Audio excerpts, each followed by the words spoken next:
Welcome back to the podcast. I'm your host, Jeremy Miller.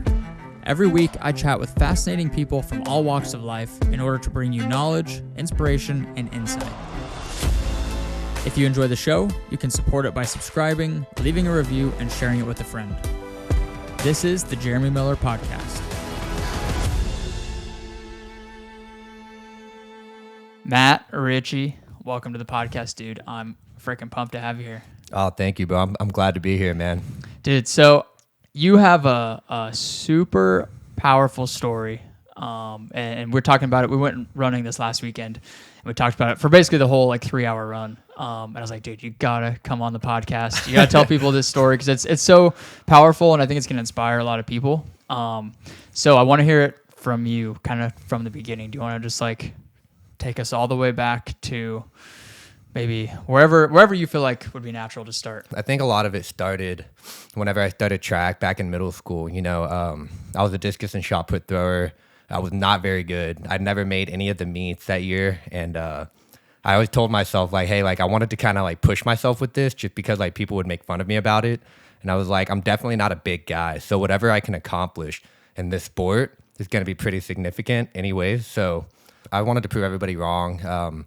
I didn't make any of the meets, like I said. A lot of people just kind of made fun of me because I was so passionate about it, and I was still showing up to these practices in the morning. People made fun of you because you were passionate about track? Well, yeah, no, because I was horrible at it. So I wasn't very good at it to start off. So I would show up in the morning and I'd be ambitious. I'm like, yeah, I'm going to try to make the meet this week. I'm going to do whatever I can to get there. And people would be like, dude, you're not a discus and shot putter.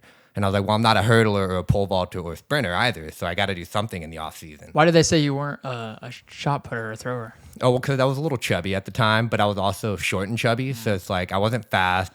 I was strong, but I wasn't big like a lot of the other guys. So we had two guys that were 6'2". One other guy was 6'7" in 8th grade. Just freak of nature guys. And they were obviously going to be the ones that were going to these meets. Mm-hmm. So I wanted to prove everybody wrong. So after not making any meets my 8th grade year, I told myself I was going to train all through the summer. And I made a joke, actually. I told everybody I was going to do this in college. And everybody was like, it's just through the roof, just ridiculous. So I told everybody, I was like, yeah, so I'm going to do this in college. I'm going to take this as far as I can. And not anything anybody can say to me about it. And it's kind of funny because after a few months of telling people that, I realized I want to actually try and do this. So I trained all summer long.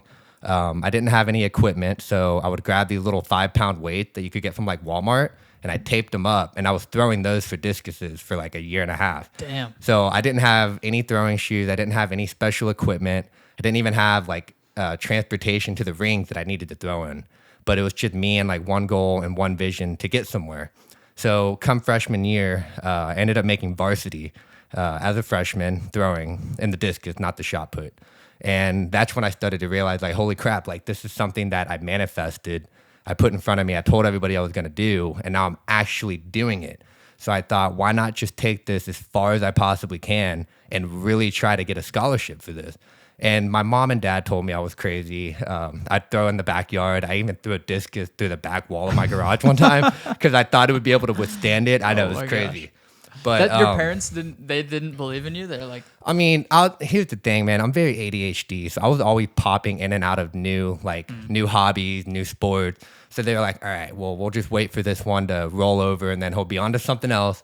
But for me, I knew there was something different about it. I knew I had something special to offer in that sport, and I loved it. I mean, I think that was a big thing is I just loved it. There was something about being out there in that ring by myself, exercising, of course, but throwing a mark that all I had to do to show that I was better was to throw it a little bit farther, whether it was half an inch, a foot, or 3 feet, whatever. So that became a very interesting thing for me. It became really passionate about it. I grew a huge drive for throwing at the time. So you're a lot smaller than the typical thrower. Oh, 100%. But if we're being honest, I'm a lot smaller than most athletes in general. How tall are you now? I'm 5'7". 5'7". Well, 5'6" and 3/4", depending on who you ask. Those 3/4, they make a difference. Makes a huge difference, bro. Damn, but I feel like every thrower went from thinking back to high school or college or whatever, they're all offensive linemen, like you were describing, 6'4", 6'5", 200-300 pound guys. Just huge, monstrous, explosive dudes. So you were able to hang with those guys, though. I was, but the one thing that I fell back on was I was very meticulous in my approach. I fell in love with the technique. It's just such a majestic movement. The shot put, at the time, I was a glider. So it was a very linear movement. So you slide from the back of the ring and then you turn and you put the shot. And then for the discus, it was a completely different movement, but the same idea, throw it as fast as possible. So you start at the back of the ring, you twist around, land in the power position, and then you throw it like that.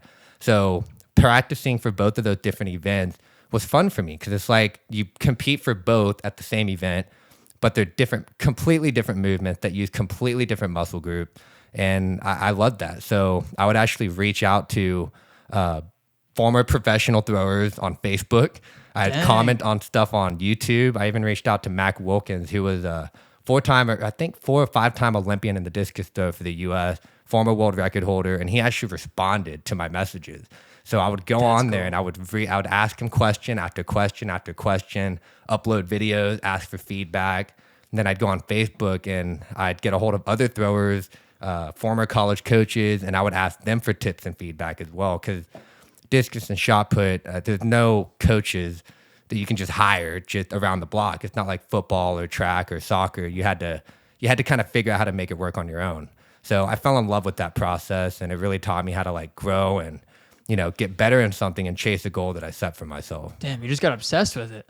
I was obsessed, dude, so bad. I mean, there were some times when my mom actually had to come up to the ring because the sun was already down and I was out there for like 4 or 5 hours after school.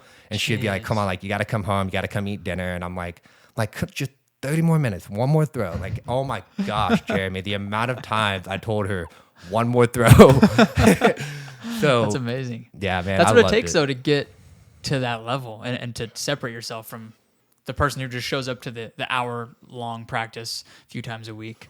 And instead, you're that person that's there hours and hours and hours longer. Yeah, absolutely. I don't think I could have done that if I didn't really truly enjoy it, though. I mean, for me, it was a hobby, but it was also a sport, but it was also something I was learning about myself at the time, which I'm really good at working hard.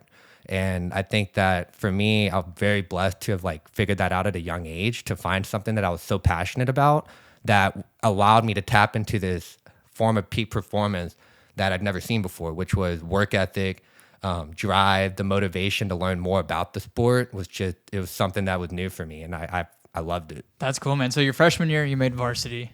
Yeah. And then sophomore year is when I actually picked up the hammer. I was throwing at Rice University at an all-comers meet. And these were meets where anybody could come, get a legal mark that qualified for whatever meet they were trying to qualify for. Where'd you go to high school at? Klein High School, Where's Spring, that? Texas. Okay, Texas, okay. Yeah. So I ended up seeing Chris Crawley throw on the hammer throw, and I'd never seen this before, dude. And I think I showed you a video of what it is, right? The hammer throw? Yeah. Is that where you've got like it's on a cable basically, right? Yeah, it's like a shot put, but it's on a wire, and you spin around 3 to 4 times. You throw it as fast or far as possible. I don't think they let people do that at my high school. They didn't. So there's actually it might be different now, but the only state that allows you to do that in high school is Rhode Island. Really? So it was not common for high schoolers to do this. How did you do it when you were living in Texas? So I actually ordered a hammer throw or a hammer offline, and I ordered about 3 of them, just the cheap basic ones, and I would throw on fields. And that was a whole other challenge on its own, because I can't tell you the amount of times a cop would pull up and ask me what I was doing. I got ticketed 7 times. What? All through high school for vandalism because I was throwing on school fields. But I had nowhere else to throw. Were you like breaking stuff, or you were literally just out there just throwing? putting holes in the field. I mean, that's crazy. So 16, or at the time I was throwing a 12-pounder, which was the high school size, and I would throw it on the field. I mean, like if it rained the day before, I mean, that hammer would land 2 feet into the ground and you'd pull it out. And like, I did my best to fix the dividend, but I mean, there's only so much you can do, you know? They gave you tickets for that? Yeah, a couple of times. Gosh. Mostly because a lot of the football coaches didn't want me tearing up the field, which, I mean, looking back, they're rightfully so. You know, they were looking out for their athletes. Damn. But I was trying to do the best I could to make something of myself with this sport that I knew I was going to take to the next level. That's cool. So you got obsessed with the hammer throw. Yeah. And then I realized the discus and shot was not going to go the way I wanted. Not going to take me to the college level at least. But I still worked very hard on those, and I still grew my discus throw to over 180 feet, shot put over 55 feet. I don't know what these numbers mean. Is that far? In Texas, no. In Texas, no. I mean, there's a lot of competitive throwers in Texas, but for me, being my size, it was definitely competitive, especially in our district. So I got pretty good at that. But for me, my biggest focus was the hammer, because my thought process was, if I get really good at this and college coaches see that, then I already have a skill that they don't have to fully develop when I get there. Meaning there's not a lot of high school hammer throwers in Texas or the US in general. So coaches would have to recruit discus and shot putters and then turn them into hammer throwers. So my thought process was, if I learn how to do this now and get good at this now, and I call these coaches and let them know that I'm good at it, then that provides a value to them that makes me valuable, and that could give me a ticket into a good university. That makes perfect sense. That's super logical. Yeah. A lot of people thought I was crazy too. They were like, that seemed pretty straightforward for something that's a little bit complex. And I'm like, not for me, not at all. Dude, I mean, if I was a coach and I'm like, somebody hit me up like, hey, I'm already learning this and nobody else is doing it at our age, like, yeah, exactly. That makes perfect sense. Exactly. I mean, there was a couple of guys that I was pretty good friends with that did it too, but I mean, we all got scholarship to great universities for throwing hammer, because we already had that skill set developed. That's cool. So that was pretty cool. Where'd you went to UT, right? Yeah, I did. I only did it my freshman year though. Okay. Yeah. So you let's go back to the progression from high school. Picked up the hammer throw, got obsessed with it, started like reaching out to coaches. And then what was the process like to actually, like, did you connect with somebody at UT directly? Yeah, so this is actually one of the things I wanted to talk about. It was pretty interesting because no coaches were looking at me at all at the end of my sophomore year. And that hurt, because I had 185 plus mark for the hammer, which was really good for my age. So I knew I kind of had to take matters into my own hands. So one thing that I did was I found this database online where it had all of these college coaches' numbers. So I literally made a list of like 150 Division I and Division II college track and field coaches, specifically the thrower coaches. And I developed this almost like this pitch that I would send them an email with it, with all of my marks, all of my lifting stats, who I was as a person, what my training schedule was like, just getting them an idea of who I was as a person. And once I sent those emails, I started calling them like every day after school. I would sit in the backyard, kick my feet up. I'd have my laptop there, and I would just start dialing. And I think I probably called every Division I track and field coach in the country. And most of them hung up on me, dude. Oregon listened to me for about 10 minutes before he asked me for my height and my weight. And when I told him, he was just like, okay, yeah, man, it was great talk. I think I'll look this over and I'll give it some consideration. And, I mean, you're not really the size we're looking for, but, keep working hard, and, we may be able to work with you in the future. But yeah, I mean, this next level in college, you got to be a certain height and size to be able to throw that college hammer.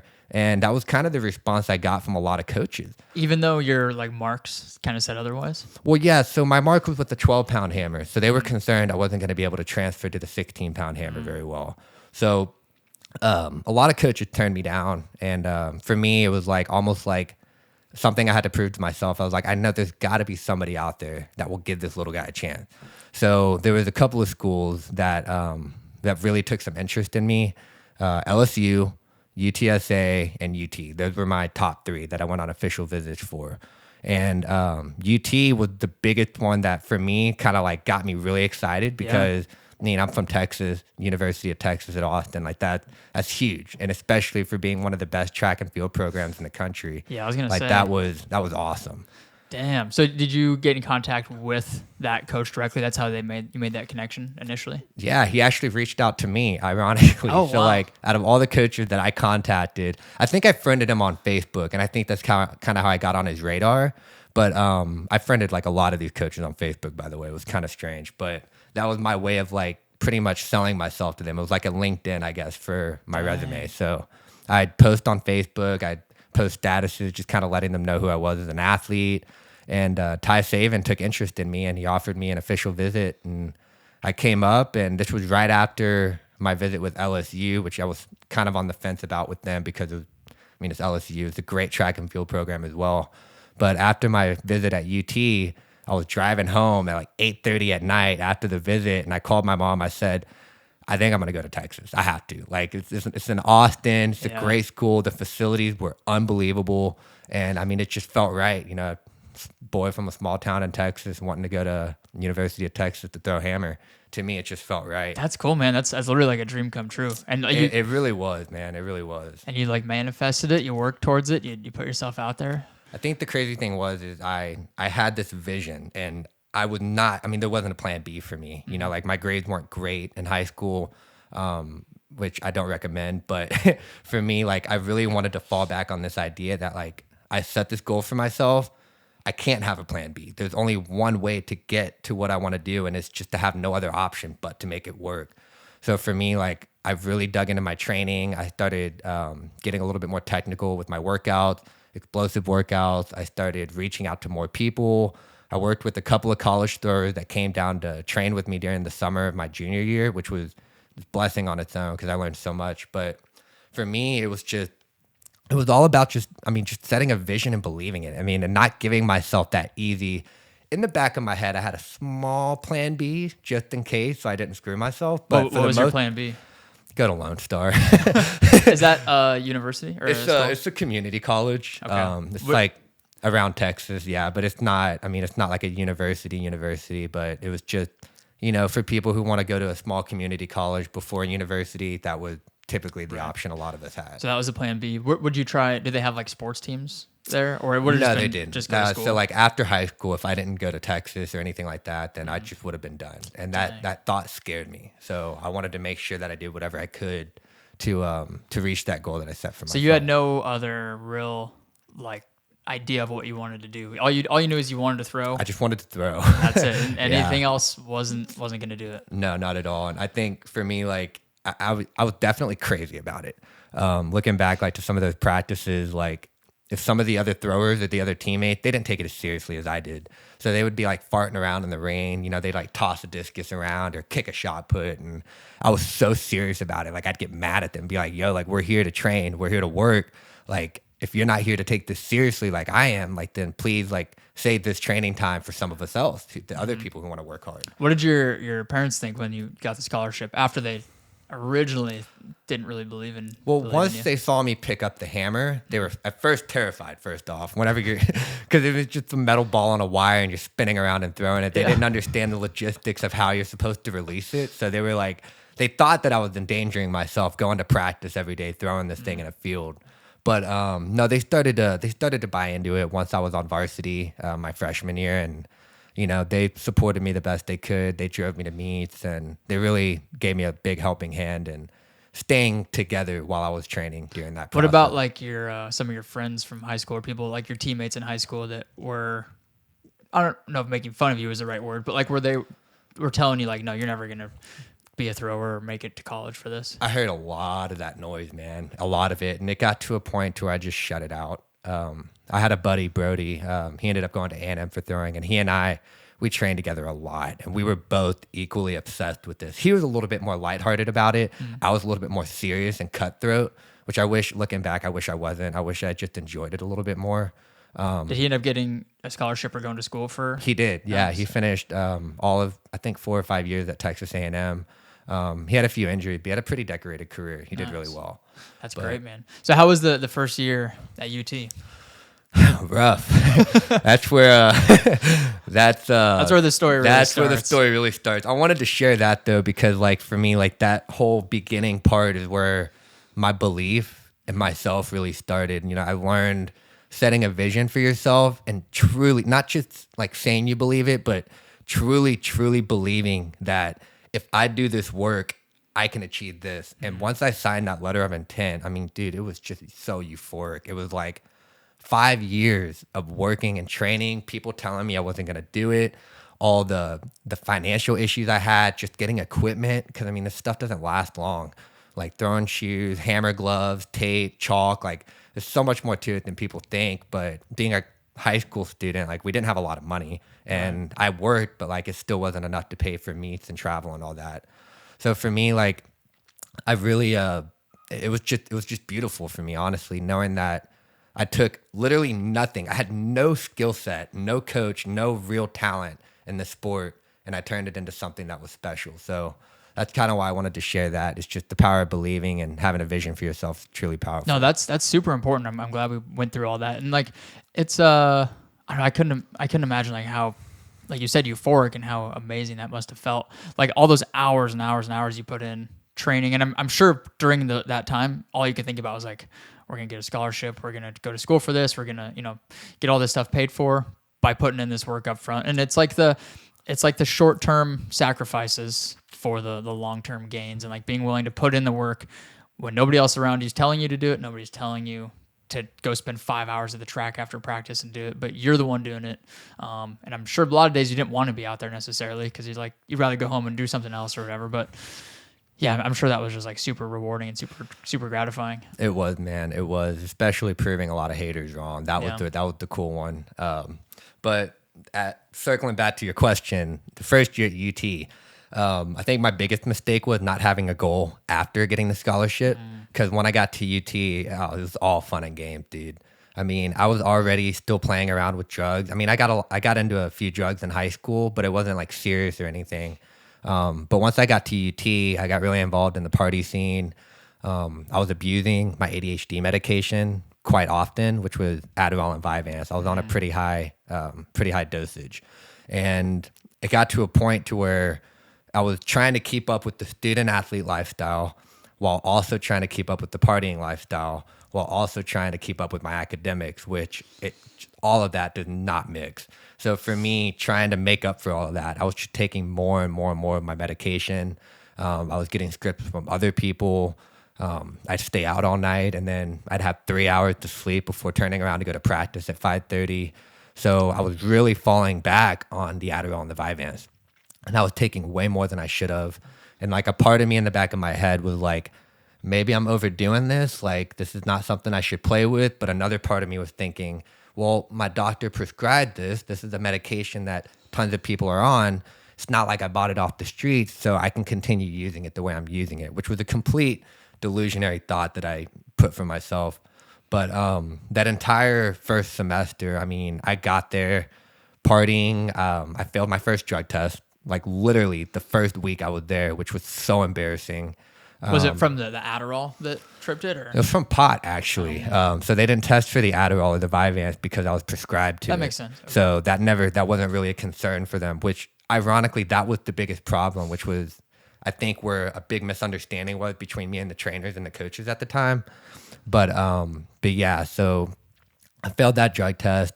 My coach gave me a talk. He was pretty embarrassed, and I was embarrassed too. I felt awful because this one guy who gave me a chance for something I've been working so hard for, and then I show up and I didn't blow it yet, but I was definitely on track to blow it. What happens when you fail a drug test? Is it just like a warning, basically, or? So to be honest with you, I can't exactly remember, but I know after the second and third one, I was definitely suspended for 1.5 years. So I wouldn't have been able to compete until my sophomore or junior year.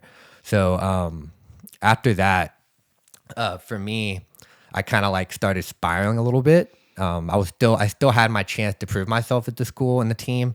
So I was still showing up to practices despite being out partying all night and showing up hungover. I was still getting my work done. I was, complaining about it. I wasn't happy about it, but The like school aspect? yeah, the school aspect, I didn't do a whole lot of. I actually finished my freshman year with a 1.6 GPA. Yeah, it's still biting me in the ass. I'm not going to lie, but That's rough. it was very rough. There's a lot happening. There was a lot happening, man. And honestly, I don't even think I was fully there most of the time. I think I was just gliding with my medication and the partying and, supplementing all these negative feelings with more drugs and more partying. And was it like people on the track team that you were hanging out with? Like, was that kind of an incentive? Mostly Greek life. And then people I met downtown. I mean, being in downtown Austin, you bump into all kinds of people. And I just got associated with the wrong crowd. And it got to a point to where I kind of thought I was cool for being the kid that partied, but was also on the track team, and which wasn't cool at all, by the way.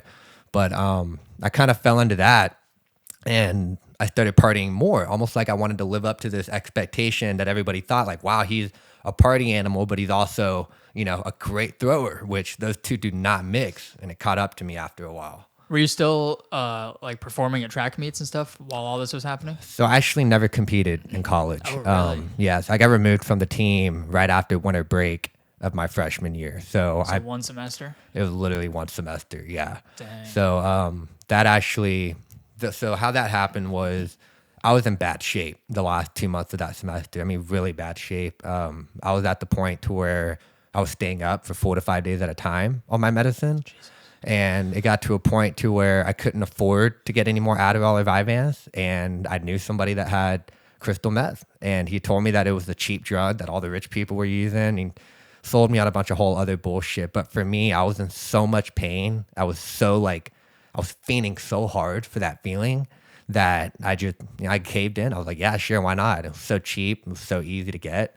And I started taking that. And then that's when I started staying up for 3, 4, 5 days at a time. And then the last week of the semester was like a testing week for the track and field athletes. So we, like, all the different sports in track and field, the runners, the sprinters, the throwers, the pole vaulters, we'd all go to the track, and it was like a testing thing. So we'd all test for like a mile, our broad jump, all that stuff. So I knew that was supposed to be at 6 o'clock the next morning. And I went out the night before and I got drunk with a bunch of, I think it was a mixer for one of the fraternities and sororities that I was friends with. And I took 3 Xanax, multiple shots, a lot of Jello shots. After that, don't really remember, but I ended up trying to jump off a balcony that night. And one of my friends ended up knocking me out because I was going crazy. I wanted to kill myself because of all the pain and all the thoughts that I had on my head. So I actually have a picture of that. I'll share it with you after this. Yeah.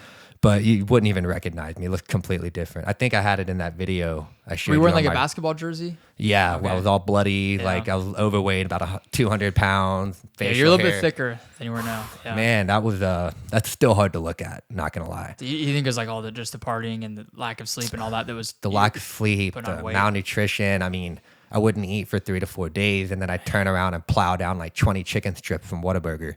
So it was like, you can only imagine what that nutrition routine was doing to me. It was awful. I felt like shit. I looked like shit. I was acting like shit.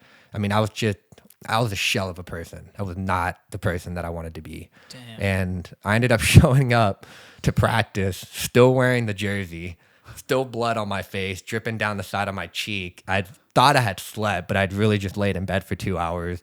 I showed up an hour late to practice. So I get out there, and my head coach is out there, the head track and field coach, my throws coach, and the athletic director. And my group, the throwers, had already started their little warm-up for the testing session. Mm-hmm. And I walk up to my coach. I said, sorry, I'm late, blah, blah, blah. I can't even remember what I told him, to be honest with you, but it was a whole bunch of gibberish.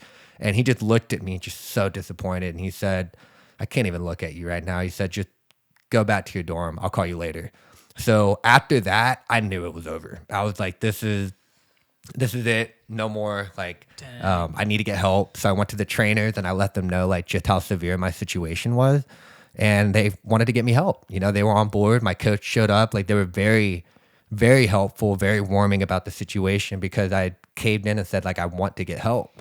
So after that, I ended up going back home for the winter break, and they said, go get treatment for, 2-3 weeks. Just go to a treatment center, and then we'll talk about your place on the team when you get back. Well, I didn't really know what treatment center meant. I thought that just meant go to therapy twice a week. So I went to therapy twice a week, and my coach calls me after the winter break, and he's like, hey, just wanted to check in. How you doing? Wanted to see how treatment went. And I was like, yeah, it's been good. I've been seeing a therapist like once a week, and he's been helping me navigate this issue. And my coach goes, let me call you back. Called me back an hour later, and he told me that they removed me from the roster. And he said, that's not what we meant by get treatment. He said, look, I want to help you, but it seems like your issue is a little bit far out of reach than we expected. And I just don't think the University of Texas is a good place for you. I think you've got some other things to figure out right now. And he was right, to an extent. But after that, I spiraled out of control. I was still in the university, just removed from the track team. So I came back for my second semester, and my goal was, I'm just going to party. I'm just going to take it through the roof, just have as much fun as possible. I'm probably going to flunk out, so I might as well just have fun while I'm still here. And horrible, horrible thought process. But I came back, and, the 4 to 5 nights to stand up, that continued. I started using profusely. I got into cocaine, got into opiates, got into I was just mixing anything and everything that would make me feel good. And let's see, when was it? I think it was at the end of February. I had stayed in my car. Don't ask me why, but I was in my car using in a parking garage, and I was there. I was up for probably about 7.5 days, just blacking in and out. I was seeing people, and then my car finally ran out of gas, so I started walking back to my dorm, and I passed out on the sidewalk. I woke back up, and it was like 7:30 in the morning, 45 degrees outside. I was shivering. I thought I was gonna die from hypothermia, and I go back to my dorm room. And I just decided like I was done. So I tried to swallow my entire script of Vyvanse, which was about 70 milligram pills. And then I blacked out for like 2-3 hours. And then I woke up and I called an Uber to go to an emergency room because I was like, I don't want to go out like this. I don't know what's going on. It was just so confusing. Like what goes through your head when you're in that deep, it's just, it's dark. It's dark. So I called an Uber. And I got taken to an emergency room, and I walked in, and I didn't really have any words to say. I didn't know how to talk. I was just fog headed to the max. I just said like, "Hey, like I'm dying. Like I need help. I'm dying." And I just sat down in the waiting room, and they came over. They brought me into a room, and they put an IV in my arm. They tried to hydrate me, tried to give me food. My body was rejecting it, and then they gave me some medication to help me sleep. So I crashed for like 5-6 hours, and then I wake up, and my parents are walking in the room, and they live in Houston. So they drove about 3 hours to come see me, and my mom just broke down crying. And that for me was such a pivotal moment for me. It was like, oh my gosh, like that's when I realized like I wasn't just hurting myself, I was hurting the people around me. So that was a big rude awakening, and I knew that I was leaving Austin at that point. So they packed me up, brought me back to Houston, and then I knew that they wanted me to go to rehab, but they knew I wasn't going to be able to go unless I wanted it. So I came back to Houston. You know, I tried to get a job. I tried to kind of get back on my feet, but I was so hooked at that time, I couldn't stay away from it. So one night, after being up 2 nights on cocaine, I went into my mom's room Sunday morning. I told her like, hey, I just bawled crying. I said, like, I need help. I want to, like, whatever we got to do. Like, I need help. I can't do this anymore. And at this point, Jeremy, I had no friends I could call. Family members, there was a couple of family members that didn't want much to do with me. Not that they didn't care, it's just they couldn't handle it. My brother, very upset with me, didn't really talk to them a whole lot at that point. I had lost everything that I'd worked so hard for, which for me, like I wanted to kill myself. I hated my life. I hated what I had come to.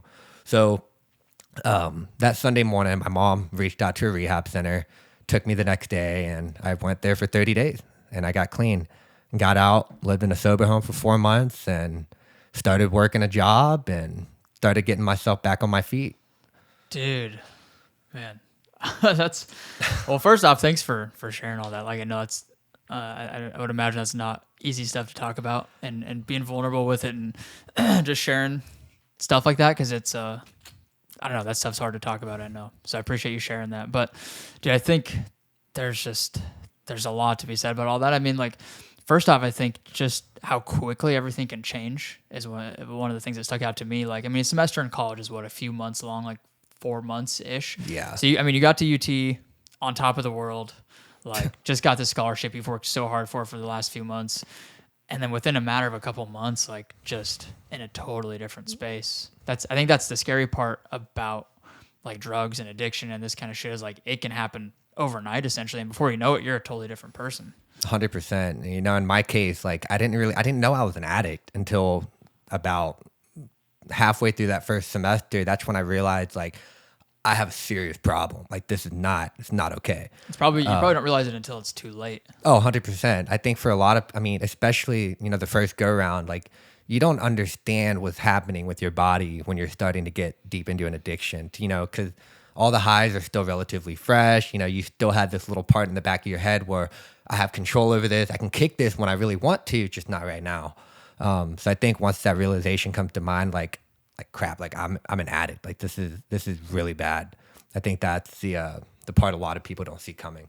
Man, that's tough. And it's kind of it happens quickly, but I feel like on a day-to-day basis, it seems like it's a very slow kind of process where you're like, okay, I'll have a little bit here and maybe a little bit more tomorrow. And then it just kind of snowballs from there. Well, it started with my medication. And, you know, I would take my Vyvanse cap, open it up, and I'd take half of it and put it into the other one. So I would like take a dose and a half, and then a dose and a half turned into 2 doses, and then 3 doses, and then 4 doses, and then a year down the road turned into resorting to crystal meth, which was by far the scariest drug that I've ever touched. What was that experience like? Was it I'll be honest, I've never done any, I've never had Adderall, any of that stuff, so I have no like knowledge or awareness of what any of that is like. Like, you don't have to if you don't want to. Like, explain like what it's like to do some of that stuff. I mean, it's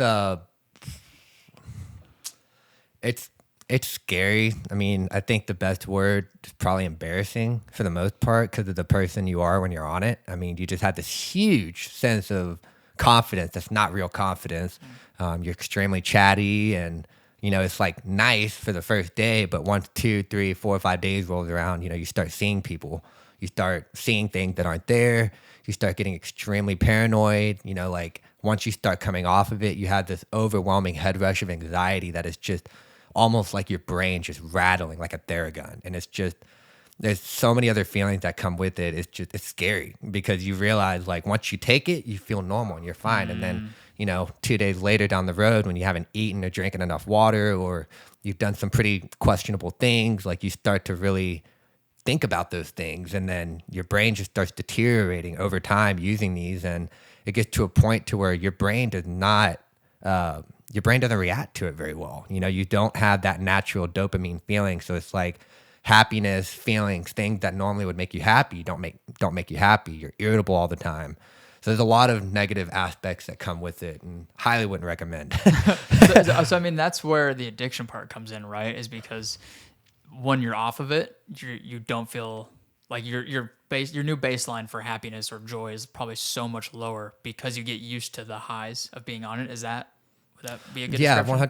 100%. I mean, it's like you're creating this feeling that feels amazing, and then once you're off of it, you're back to ground zero, and it's like, well, I want to feel that way again. I can't get anything done at ground zero, so you're constantly pushing that baseline level for your dopamine down, and then eventually, I'm not sure the science behind it, but for me, it felt like that dopamine line wasn't even there anymore.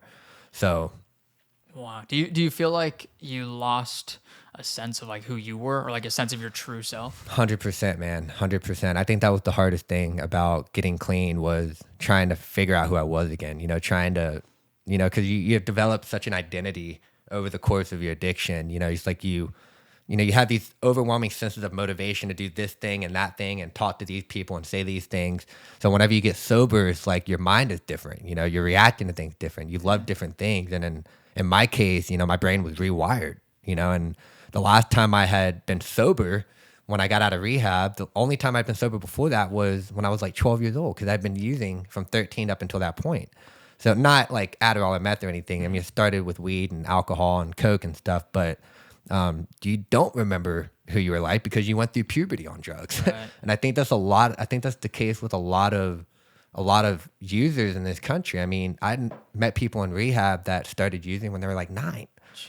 And it's like, for some of these people, like, I'm blessed to have the family that I have, because if I didn't have my mom or dad there to pick me up and give me the support that I needed or help me find a rehab center, like, I probably would have ended up in jail, or probably be dead by now, to be honest with you. I feel like that's unfortunately what happens with a lot of people, or how people end up, being homeless or unfortunately dying, is like they don't have anybody left. Like, they've pushed all their friends away because their friends want nothing to do with them. They have no family for the same reason. And unfortunately, they're just like stuck out there by themselves, and they're just become like victim to this addiction. So that's, you think it was like your parents, that's what was like your savior in that moment? 100%, bro. I mean, it honestly gets me kind of emotional thinking about it. Yeah. Like, I'm truly, truly blessed to have the family that I have, because my gosh, bro, what they put up with, man, during the course of my addiction was just awful. And mostly my mom, like, I'm so grateful for that woman. I mean, I owe the world to her. It's kind of the reason why I push myself so hard these days. I want to make her proud. Damn. Do you remember, I know you said you don't remember a lot just because you were so far into these different things, but like, do you remember what kind of a typical day would look like from like the peak of those addictions? I mean, they were all different. I mean, like, some of the days where I'd be up for multiple days at a time, like, it was just drink water, eat yogurt, like, drink smoothies. That was kind of the only thing I could stomach. But I'd wake up, go through the motion. I mean, it was all just to get to that next fix. I mean, that's all your focus was on.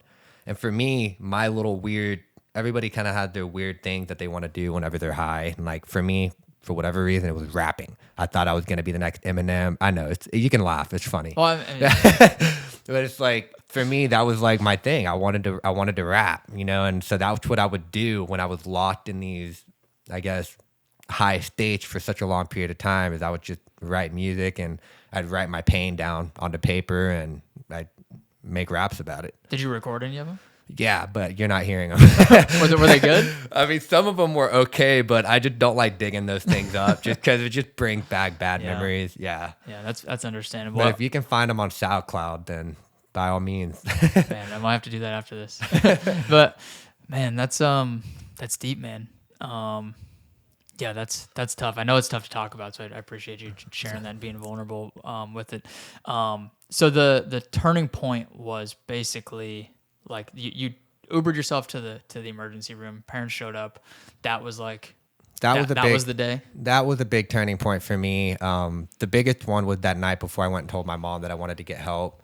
But yeah, like I got clean after that. You know, I was clean for almost 2 years. You know, like I was still, you know, smoking weed a little bit here and there, and I was still drinking a little bit. But in my mind, I was like, as long as I'm not using the hard stuff, like I'm on the right track, which was still kind of a stupid thought process.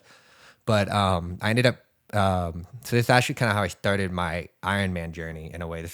I actually haven't told a whole lot of people this, but I was working at Tommy Bahama's at the time, and my day-to-day routine was wake up. You know, I wasn't working out at the time at all. I was just like 145 pounds, just skinny, lost all the muscle that I had from when I was a thrower. I wanted to get back into working out, but it was just such a big step. I just wanted to focus on staying sober. So I worked at Tommy Bahama's. I was a server. And after every shift, me and my buddy, we'd go to the local bar down the street, and we'd get some Jack and Cokes, and we'd get drunk, and then go home, sleep it off, wake up, go back to work, do it again. And that kind of like was my life for about a year. And it got to a point when like I realized like I'm not really going anywhere doing this. This is not really doing anything for me. And right around that same time that I had that thought process, I was at the bar one night, and I was sitting there, and this tall dude comes in, good looking dude, in great shape, sits down next to me and starts talking to me. And turns out he was a former minor league MLB player who does Ironmans now. And I asked him, I was like, what in the hell is that? I was like, that sounds awful. And he explained it to me, and I was like, how can somebody swim that far, bike that far, and run that far in one day? Like that just, to me, I was blown away by this. And he was like, oh, it's simple. Now you just do it. And I was like, it's not that simple. I was like, there's no way. And it's like meeting this guy just baffled me, because I was like, why in the hell would anybody want to do that? Like that just doesn't even seem, it's not fun, you know? And I ended up getting his phone number, and we ended up going to another bar after that where we talked about life, and he talked about his career, and I told him my story and what I had been through and how I'm just kind of like in a hole figuring out what I want to do. And he said, the best thing you can do, he said, just go back to school and get that degree. He said, at least it'll give you something to work on in the meantime, but having that piece of paper will give you way more options than not at all, which, I mean, he's right to an extent. So I got his phone number, and I stayed in touch with him, and I would ask him questions about the Ironman races here and there, like every other month. And I took into what he said about going back to school, and I was like, you know, like, let me see what I can do to get back into UT, like what it would take. Like, so I called registrar, I spoke with my mom about it, and then realized that I was still a student at the university. I just had to reapply and then just enroll in classes, which was a shock to me because I thought I just flunked out. I didn't really know how that worked. So over the course of like from September to December, I'd been going through this process of getting back into school, and then I got accepted. And then that for me was like, wow, like I'm getting my life back on track. Like this is incredible.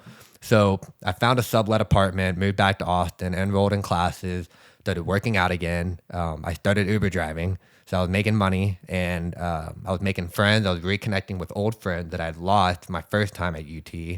And like, dude, like it was awesome. My grades were going up. I was on point. I was killing life, dude. I mean, I I was still going out and partying, you know, and drinking and stuff. But in my mind, I thought I had everything under control. Yeah. And it was just a great feeling to be back in a place that I never thought I'd be again.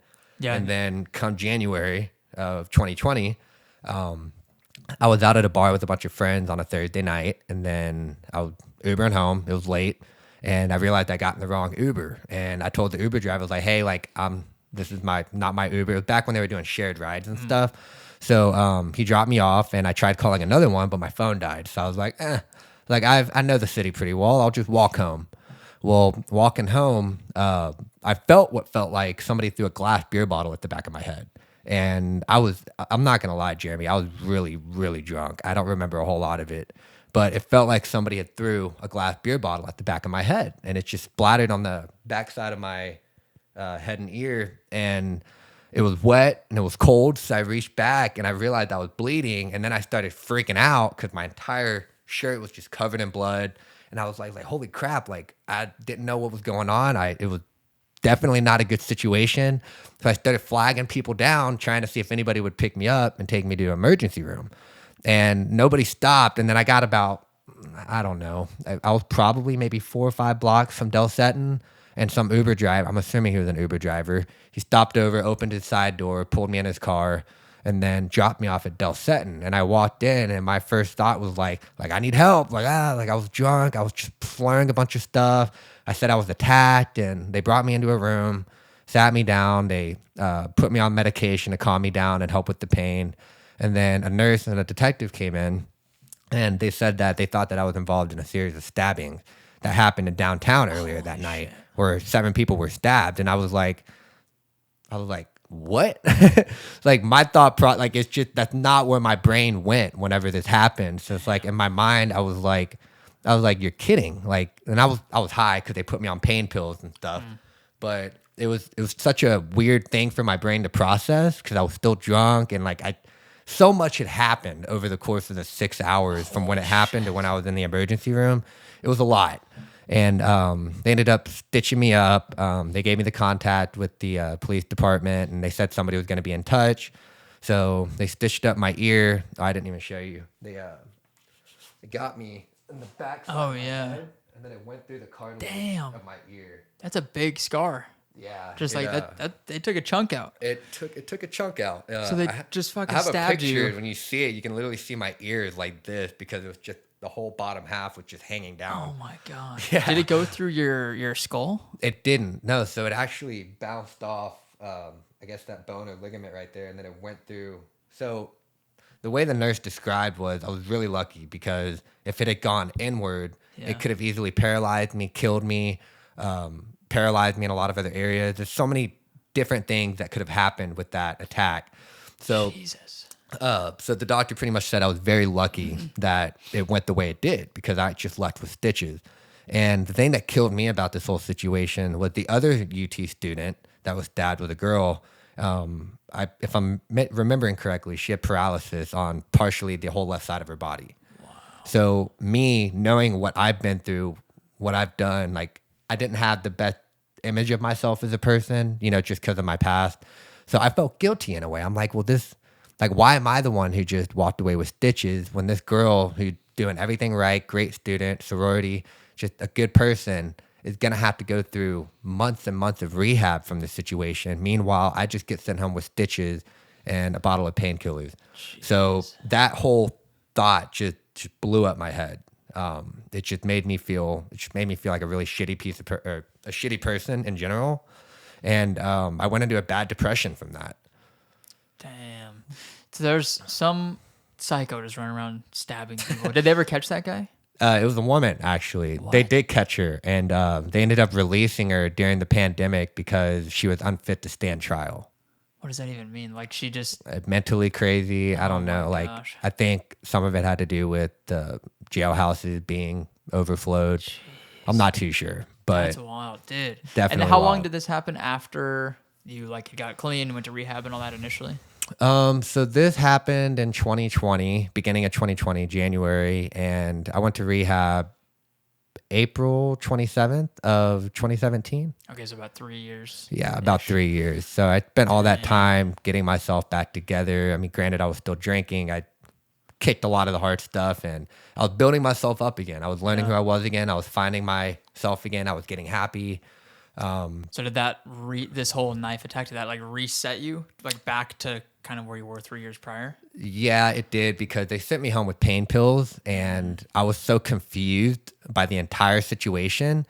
My initial thought was like, I can numb this out. I was just taking more of these pain pills. So I finished that script in like 4 days. And then after that, I ended up going out that weekend and I relapsed. I got some cocaine. I went out and partied. And then my thought process was, if I just spiraled and I just numbed out, I wouldn't have to think about it. I wouldn't have to face it or figure out what happened, or it was just an easy way to shut it out, which is not a very good reaction, obviously.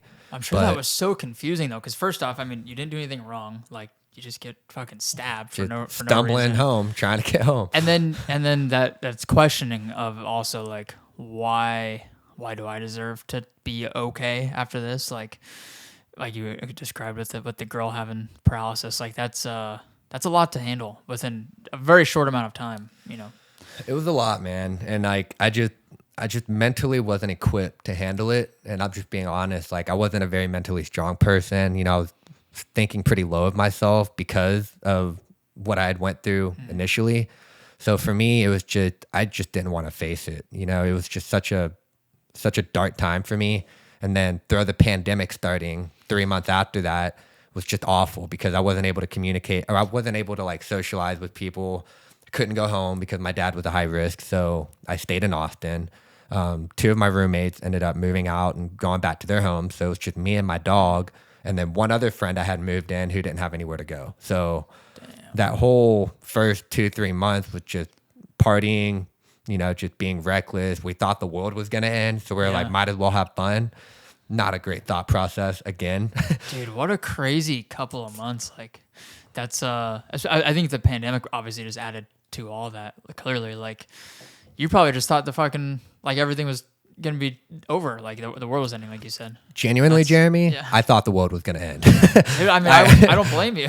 I was like, I really thought the world was over. I was like, well, I might as well just go out in style, which I'll say it 1,000 more times. Not a very good thought process. How long did you continue that cycle again of using everything? So that relapse was probably, that was the worst by far. Really? Worse than the first time around?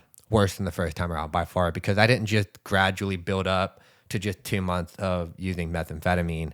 It was, all right, well, if I'm going to get high, I'm going to get high. So I started out initially using that. After that first 3 months of just kind of slowly building back into drugs, I just finally said, I'm not going to cuss. I finally said, F it. And I just went and got in touch with that same guy, and I got it. And I started playing around with that. I was playing around with those little blue fake Roxy that were pressed with fentanyl.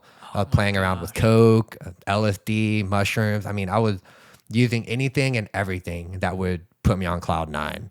And I was not even thinking about the repercussions that were going to come from whenever I decided to stop, because I didn't think I was ever going to stop.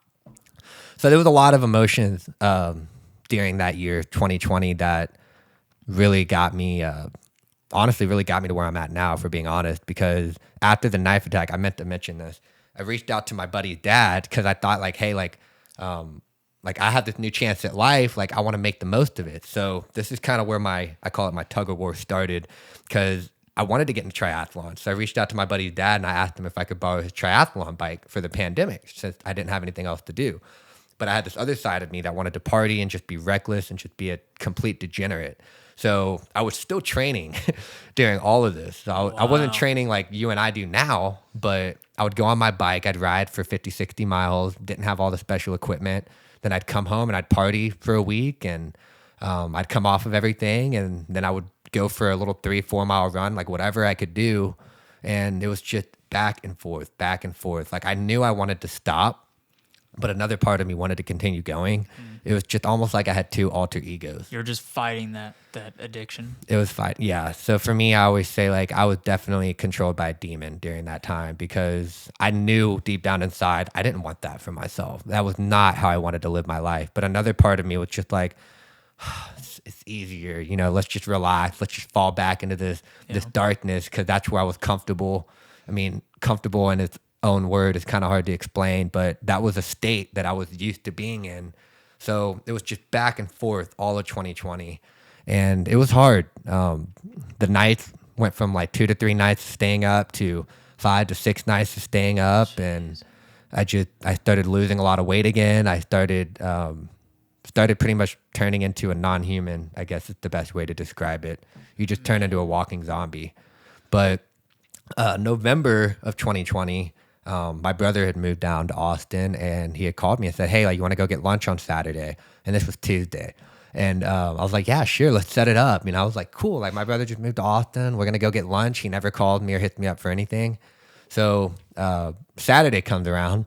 I had been up since Tuesday. And he knocks on my door, and like I was so paranoid, I didn't really know what was going on. I was like, "Who the hell is at my door at 9 o'clock on a Sunday or a Saturday?" So I open the door, and he looks at me, and he just shakes his head, and he just starts crying, and just walks away. And that was probably the other moment where I was like, it just sunk my heart in my stomach, just because we have never really had the best relationship, and that get me a little emotional, but we never really had the best relationship, you know, and him going out of his way to go grab lunch with me was just, that was special. Yeah. And for him to look at me like that was another really harsh realization, like, here I am again. Same thought I was 4 years ago. Like, this is like, what am I doing? And I'm very grateful for him because he called my parents and he let them know, like, something's wrong. Something's not right. He's not himself. Like, y'all need to come up here. 4 hours later, who's at my door? They weren't mad. My parents showed up 4 hours later. They weren't mad at me. I knew what was happening. I just looked at him. I just shook my head. I was like, didn't say anything that entire 2 hours that we packed up. You know, my dad just sat in the room with me while I packed everything up. My mom, she was catering to my dog at the time. And we packed up my school stuff. I was still in school during this whole time. I was never dropped out of my classes or anything. I was still in school. And then they took me back to Houston and just rehabbed me in the living room for a week and a half. And I kicked at your parents' house? At my parents' house. Just kicked and screamed. I was irritable. I was pissed all the time. I kept trying to go get more stuff, but I knew that like I needed to fight this through. So I got off of everything cold turkey. And that was probably one of the hardest week and a half, 2 weeks of my entire life. Just the anxiety was awful between that and the pandemic. It was just so many emotions. I was like, man, like I cannot go down this road again. I cannot leave UT again. I can't leave Austin again. Like I've worked so hard to get back to that place. Mm-hmm. This is not where I want to be. So after a week and a half, my parents asked me if I was willing to go back and finish the semester because I'd still been doing some classes online. And so I was like, yeah, I think I can. I just need to finish this semester and then we can talk about getting a little bit more help after that, which kind of a risky scenario, but it worked. Are there, just go back real quick. Is there like a risk of like withdrawal on that type of stuff? Like if you quit cold turkey, because I know like with alcohol, it can literally kill you if you are so deep into it and you just cut it off. So with alcohol and like opiates, like hard opiates, like it's definitely dangerous. You definitely need like a medical professional to help wean you off of those things. But for amphetamines, it's just like I told you earlier, it's just head racking anxiety. Your appetite's all out of whack. Like your brain is just your brain doesn't even work, to be honest with you. Like I couldn't put 2 sentences together to save my life. Wow. It was just, it's doable. It's not dangerous. Mentally it's dangerous and it's hard, but it's doable. Do you think under your own willpower you could do it? Like, is that possible, or is that addiction just so strong you have to have somebody there to help you? I could not have done it on my own. 100% couldn't have done it on my own. I mean, my mom and dad, they had so much patience with me during that time. Gosh, gets me emotional thinking about it. I love them, man. I mean, they really are my guardian angels, bro. They put up with so much so I could get clean. And they believed in me getting clean. There's a lot of people in this world who just kind of kick their kids out when they go down that road because they don't want to deal with it. And my parents dealt with it and they faced it. And by the grace of God, I'm here chatting with you today, happy and loving life. Dude, well, I'm glad you're here, man. Dude, thank you. That's crazy, man. That's a wild story. It's so powerful, and I think that it's probably going to touch a lot of people. I know it will. But man, so you spent the week and a half rehabbing at your parents' house. Went back to UT. Did you finish out the semester there? I did finish the semester with not flying colors, but I finished it. And that was back when they were doing the pass fail. So I just took the pass and I got the pass for my classes. And then after about 3 weeks of being clean from a few things, a lot of my motivation started to come back. So I started to think about what's next, and like my brain was like, I'm clean again. Like I've got energy. Like my brain's starting to come back together. My mind's starting to come back together. Like what can I do to make sure that this doesn't happen again? And like I told you before, I was still training on the side because I wanted to do a triathlon. I just never signed up for one. I never thought I was capable of it because of what I was a drug addict, those two just don't go together. So for me, I was like, I need to lock myself into something and just throw myself out the window and hope that it works out. And for me, that was signing up for Galveston 70.3.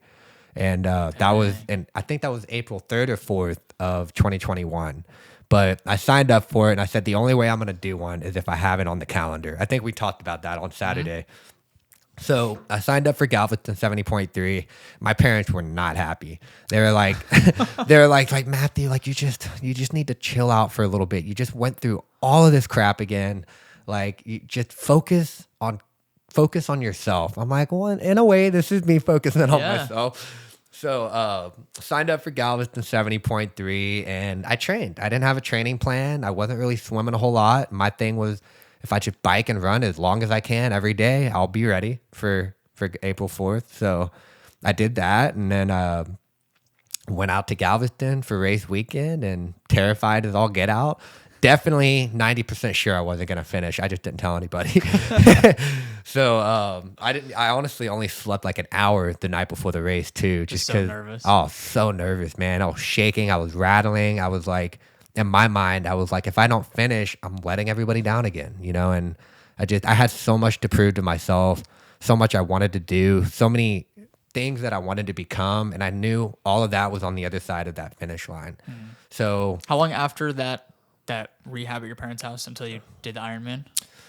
So that was last week in November was when I came back to Austin. And then I signed up for Galveston like mid-December.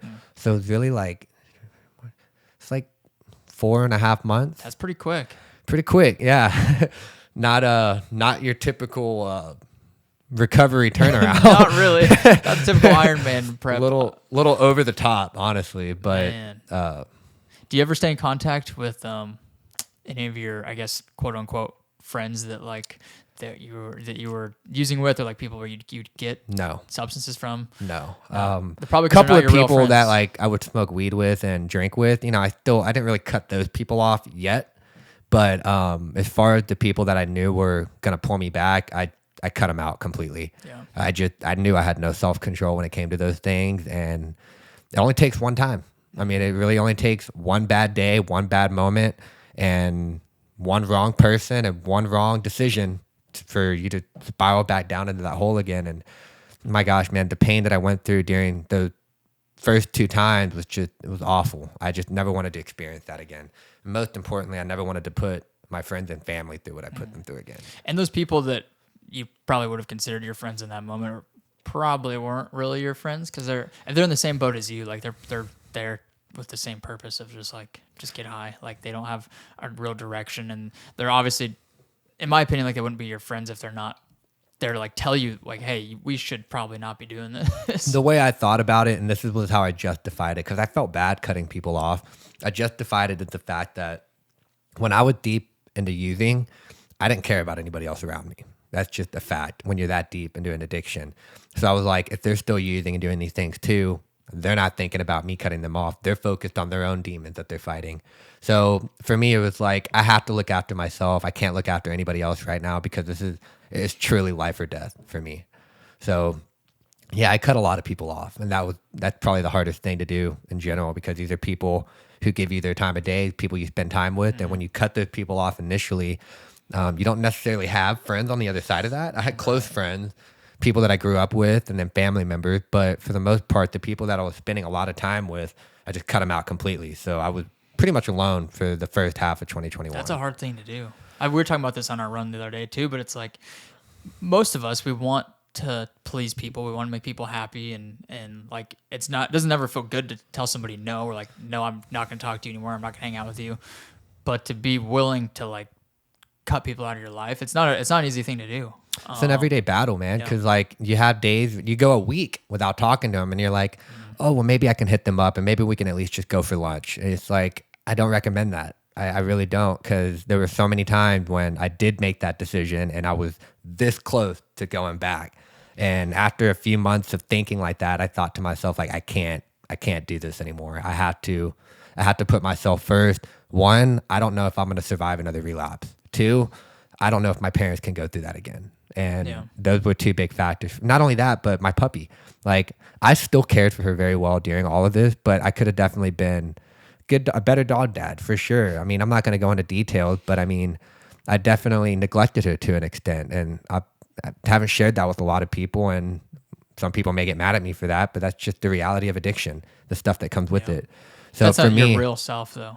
100%. I think that's the reason why I didn't kill myself during 2020 was I had this other being here that loved me and adored me and just loved being with me, and I loved and cared about her. I couldn't leave her here by herself. It probably gave you some sort of sense of responsibility and some sense of purpose too. It kept me on track. I mean, to whatever extent you can put on track in, but it definitely helped keep me from going over the edge. That's for sure. Well, one thing I want to ask you about, just because you have the experience of it, obviously, is like when it comes to addiction, do you think that like the debate between like nature versus nurture, like do you think that it's it can, I think you could argue for both sides obviously, but is it more so like a hereditary thing, or do you think it's more of just a product of like the experiences and the environment that you put yourself into? I think that's a very I think there's a lot of ways to answer that question. I think, my dad's a recovering alcoholic, so I think definitely the hereditary part is there. But 100%, I think this is very important to note, the people I hung out with. I hung out with the kids that partied and that drank and, skipped lunch to go smoke weed at their parents' house, or, digging into a Coke bag at a party on a Saturday night. Like, I hung out with those kids. And for some reason, I don't know why, I was always drawn to these kids. Even when I was younger in elementary school, I liked the trouble crowd. That was just, I was that brother. I was that son. I liked the rush that came with putting myself in those environments. So like my little brother, for example, great kid, never used drugs once, probably drinks once or twice a year. And if he does, it's one drink. He's got merit scholar friends. His friend, Taylor, just graduated from West Point. He's probably going to be president one day. And my little brother just graduated a few weeks ago with a computer science engineering degree from Texas A&M. Wow. And he's just a smart, great kid. But the difference between him and I is he surrounded himself with great people, good kids who looked after each other. They took care of each other. They worked hard. They were respectful. They did well in school, and they didn't value the materialistic, like, vanity thing that I valued at the time. And then you look at me, I loved getting into trouble. I loved trying to push the limit on whether or not I would get caught up with the law. I loved just being a degenerate. I mean, it just gave me a rush, and I surrounded myself with people that did that. And I mean, you're a product of your environment, man. I mean, you got 5 people who are doing coke on a Saturday night. You're definitely not going to be studying, that's for sure. Yeah. So. Yeah, it's like that saying of show me your 5 friends, and I could pretty accurately predict what you're going to be like, or whatever that saying is, of like you're the average of the 5 people you spend the most time with. Which I think that goes to just show that, we have the power to choose who we spend our time with and who we hang around with, because that's ultimately going to kind of reflect what kind of person we end up being. And so just being conscious of that and like making the right decisions and cutting people out of your life that aren't gonna be productive or conducive to your success, and just cut them out, and instead surround yourself with people who are smarter than you or who are doing things that you want to be doing, because it's super contagious. So I think that's a really important thing to note. Since that first 100%. Ironman, how many have you done since then? I've done 7 total. 7 total Ironmans. Yeah, I need to note though 770.3. That's Okay. a big big That's a half difference. Ironman, right? Yeah. I'm not gonna take the Ironman status away from my Okay. friends that have completed a full distance, but yeah, 770.3. And what are the distances for 70.3? Like, what's the swim, bike, run? So it's a 1.2 mile swim, and then a 56 mile bike, and then a 13.1 mile run, all in order. And so you've done 7 in the last 2-ish years? Yeah, roughly, yeah. Dang. And then my first one, Galveston, I'm not even going to go into details on how many things I went through during that 7 hours and 2 minutes, but that was a long day. It's probably pretty emotional, I would imagine. Oh, it was, man. I mean, I cried the last 3 miles going to the finish line. Once I knew I was going to finish, I mean, I was limping, I was cramping, I felt like a hollow body, but it was just overwhelming rush of emotions. Kind of like when I signed my letter of intent, and I knew like, wow, like I'd done it again. I've brought myself to something that I didn't think was remotely possible, but I believed in it and I pushed for it and I made it happen. Man, it shows again just how powerful our minds are. Like, and it's all just.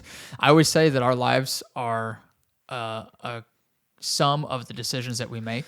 It's like, in my opinion, that's all our lives are. It's like if you make this decision or this decision, that's going to determine where you go in life. Exactly. Like you can be dealt a shitty hand as a child, or you can have some terrible thing happen to you that's out of your control, but it's all just a matter of how you react to it and what your decisions are in those circumstances, and that's what's going to dictate where you go in life. 100%. You know, it's funny you mentioned that because I was looking at a post that Alex Hormozy posted, I think it was a few weeks ago, but he was saying pretty much like, yeah, in his situation, he was born from a white doctor, wealthy family, so it's normal for somebody like him to be successful, but he was trying to point out that people who don't really have a good hand, who didn't have a lot growing up or coming from the slums and trying to make it in the world, they have a certain situation where if they do overcome all those things and they do become successful, then that makes their story that much better.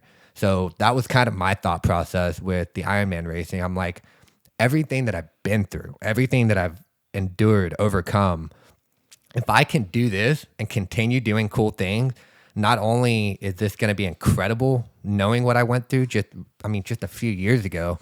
You finished the first Ironman. It was just this like wave of emotion and gratitude, I would imagine, right? 100%. My mom and my Nana and my best friend were at the finish line waiting for me. So like, yeah, I mean, that was a whole whirlwind of emotions on its own, just because my mom, I mean, I told you before, she's seen so much, been through so much over the course of my addiction. I mean, I don't even care about the pain that I felt. I think about all the pain that I caused her, and I think that still weighs on me to this day. That stuff doesn't just go away when you get sober and you finish a couple of hard races. These things keep you up at night sometimes. So for me, crossing that finish line and seeing my mom there, she was just bawling her. I'm trying not to get emotional, but like she was just bawling her eyes out, and I remember hugging her. And it's actually in that video, in that I've reel. never seen that. Yeah. Yeah. You can't hear it. I can show you the real video, but you can hear me telling her like, we can do anything. Like, I'm so sorry. Like we can finish anything. Like nothing is impossible.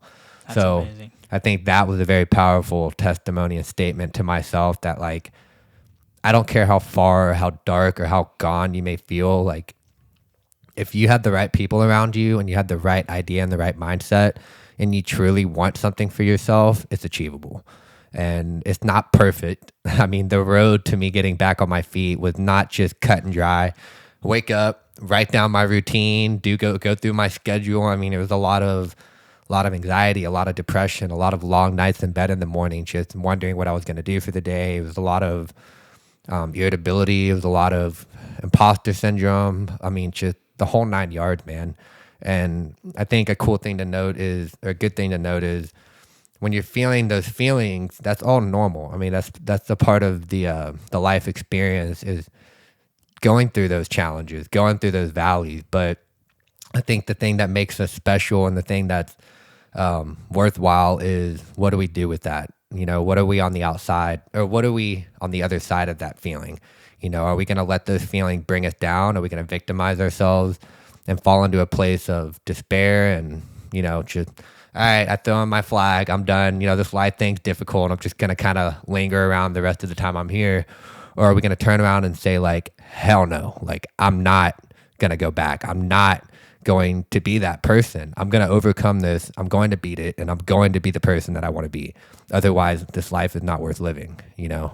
Yeah, I feel like there's a lot of it's probably from social media where it seems like everybody's got their life figured out. Everything's so perfect. Nobody ever feels bad. Nobody ever has those down moments. But everybody has that. No matter how successful you are, no matter where you're at, I think that's just a part of life. And you have to be willing to accept those and kind of embrace those down moments, and just learn from them and like understand like, okay, these are going to happen inevitably throughout life. And whenever they do come, like just understand that and tell yourself like it's going to be fine. Like we'll come back up at some point again. This isn't going to last forever. We're not going to feel like shit forever. But I think as long as you have that mindset of knowing that it is going to end at some point, whatever shitty thing you're dealing with or whatever life throws at you, like at some point it's going to be over. It's going to come back. It's just like a race. That's why I love endurance sports. I'm sure you can relate with this too. Is like 100%. Every race, no matter if it's a mile PR test or a 50-mile race, whatever, like there's going to be a moment where you're like, wow, this fucking sucks. Like it's going to hurt like this forever. That's the mindset you have of like, it's never going to get any better. But if you just keep moving forward, you just keep taking one more step after the other, like at some point it's going to end. It's going to be over. That pain is going to be over. And in my opinion, it's like the pain that you're currently feeling is never going to equate to the pain of quitting. Like it's never going to be as bad as it would be if you quit. Like, because I've quit races before. I've quit a hard workout or hard things before. And it's that feeling is 10 times worse than it's the same thing for life. Like if you just quit on life, like that pain of quitting is always going to be so much worse than the short-term pain that you have to endure before you get to the end of it. I think Jim Rohn said something in one of his many, many awesome motivational speaks where it's like, if you thought the pain from failure was hard, wait till you feel the pain from regret. I think I may be wrong. Somebody might need to correct, but something like that. It's like Steve Weatherford does a great job of talking about this. He's like, choose your heart. You know, it's hard staying sober and living a life of sobriety, but it's hard being an addict. It's hard having friends, but it's also hard being a bad friend too. It's hard training, but so is being lazy and sitting on the couch all day.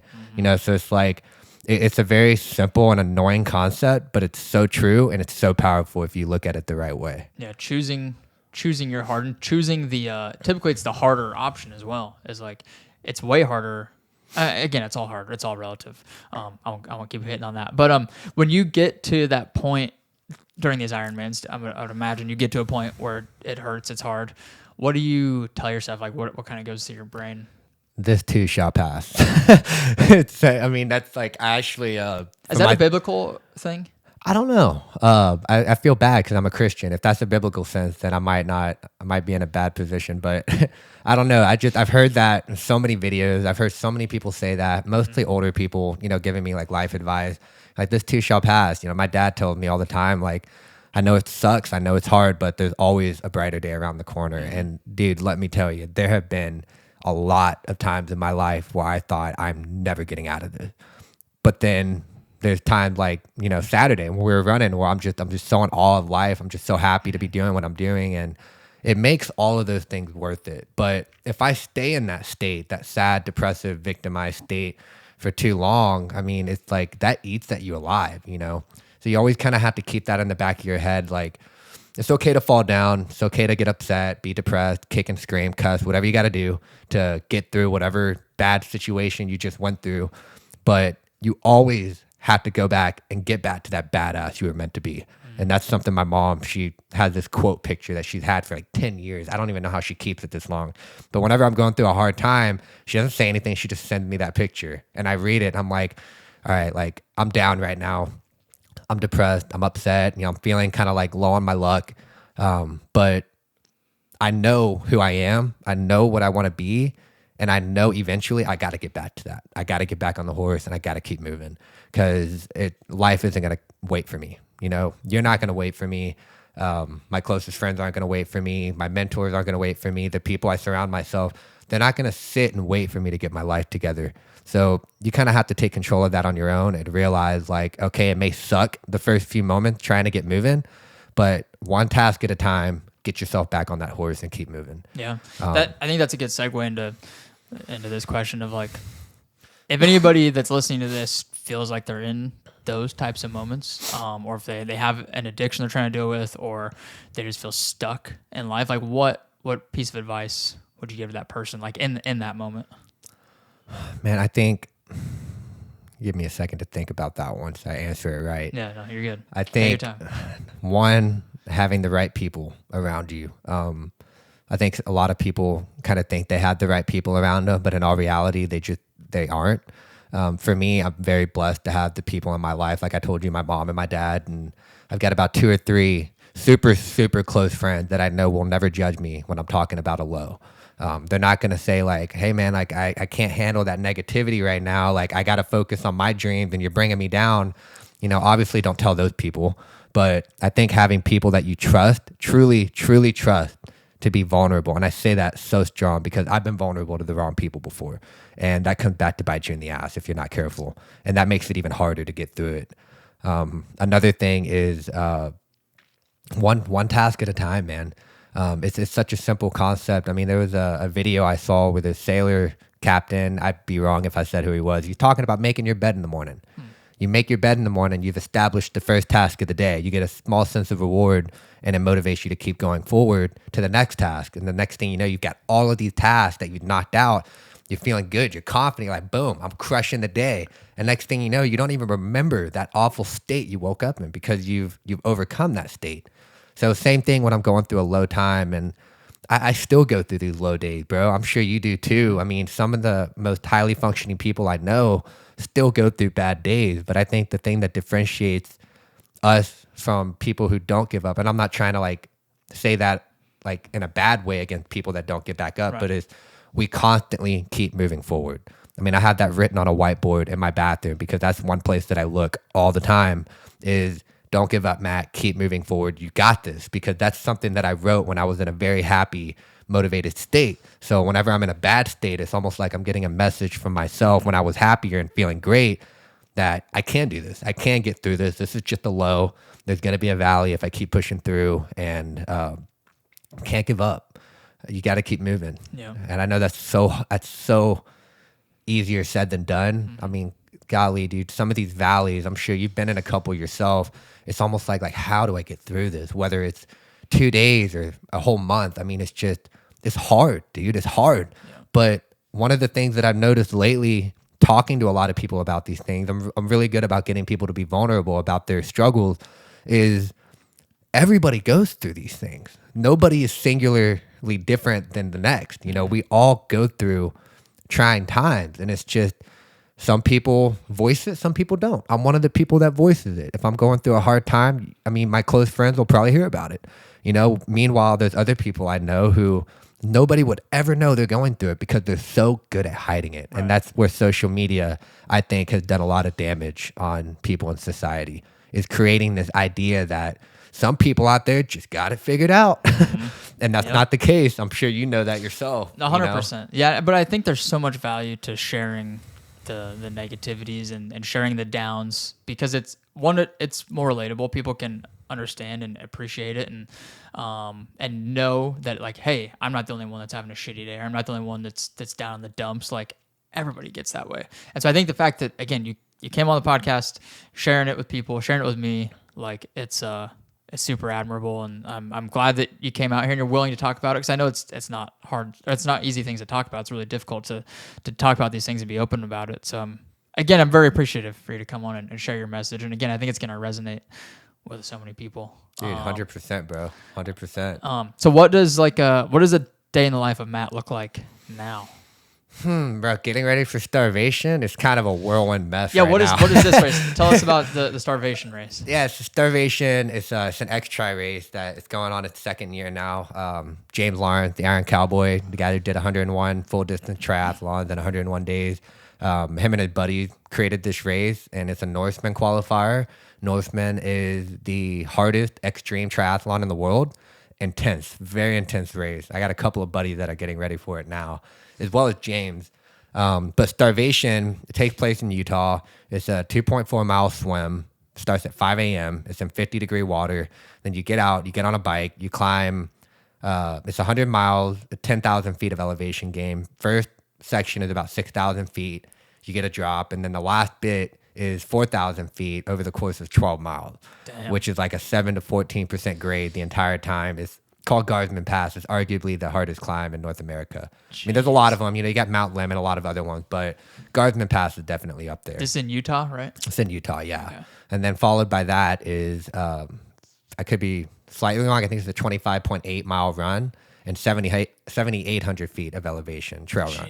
So it's not easy. It's going to be tough. So it's roughly the distance of a full Ironman. But it's a little shorter, but I think the elevation and all the climbing makes up for it. And you're saying that the swim is in the dark, right? Yeah, it's in the dark. Yeah. I mean, they have light up. The buoys out there will be lit up, so that'll be a good reference point. But for the most part, it'll be pitch black. So you're in preparation for that. How long out are you from that race? About 7 weeks. 7 weeks. So we're coming up soon. 5 weeks until we taper. Yeah. Dude. I know, it's getting a little nervous, but I'm excited at the same time. I think that's why I veered away from. I love the 70.3 distance. It's so much fun, but it got to a point to where I knew I was gonna finish. If I sign up, I know I'm gonna finish. After 7 of them, unless I have some uncontrollable circumstance that happens, I know I'm gonna finish. I've got the fitness for it. So it kind of takes away that edgy feeling you get from when you sign up for something. You're like, oh boy, I don't know, this is going to be tough, like the first few half Ironmans that I did. So I think that's one of the big reasons why I'm so excited about starvation is because the person I am now is not going to be the person I am when I cross that finish line. I mean, it's just, yourself when you finish these races, you're always a different person after that finish line. 100%. You learn so much about yourself. I mean, I always say you learn more about yourself in one race than most people do in 5 years. Yeah. And that's depending on the race you do. I'm sure Andrew Glaze has some different opinions on that after the Cocoa Canyon 350. But definitely, you're changed after that. You're stronger. More things become possible. So does it? I'm wondering your perspective on this. Does it take you a couple days after one of those races, like a 70.3, to kind of process everything and get back to your normal self and really feel those changes? There's definitely an emotional aspect. I think this kind of when people get home from a festival weekend, they just kind of have post-festival blues. Right. It's kind of like that with Ironman. You go out there, you push yourself so hard. You have so much training leading up to this race. It's just this big build up, and then you give it everything you have on this race, and then whoosh, it's everything gets quiet, and the race is such a high too. It's such a high, bro. Such a high, especially a good race. So yeah, the few, I think it takes about 3 to 4 days for me at least to kind of get myself back to myself. So with the team I trained on with NVDM the last couple years, after the race, a lot of people jump in the water and swim the day after. It's just super easy recovery swim. I mean, I know some guys, after Lubbock, me and my buddy Ellie and Sammy, we literally went for a 30-mile bike ride the morning after the race. Oh my God. And we were all in so much pain for the first 30 minutes. And then after a while, we were just hitting a couple sprint straights, just having fun. I think that's kind of the cool thing with the 70.3. It takes a lot out of you, but it doesn't kill you. Right. That's the thing with these endurance sports too. Is I think that's what keeps a lot of people coming back, and where you end up doing these crazy long distances, like a 200-mile race or the Ultraman or something, because you finish it, and if you have any sense, of competitiveness within yourself, or that drive to keep doing more. Say you finish a 70.3. You do a couple of them, you're confidently finishing them. Then it's just where you're at right now is well, I know I can finish a 70.3, but what else can I do?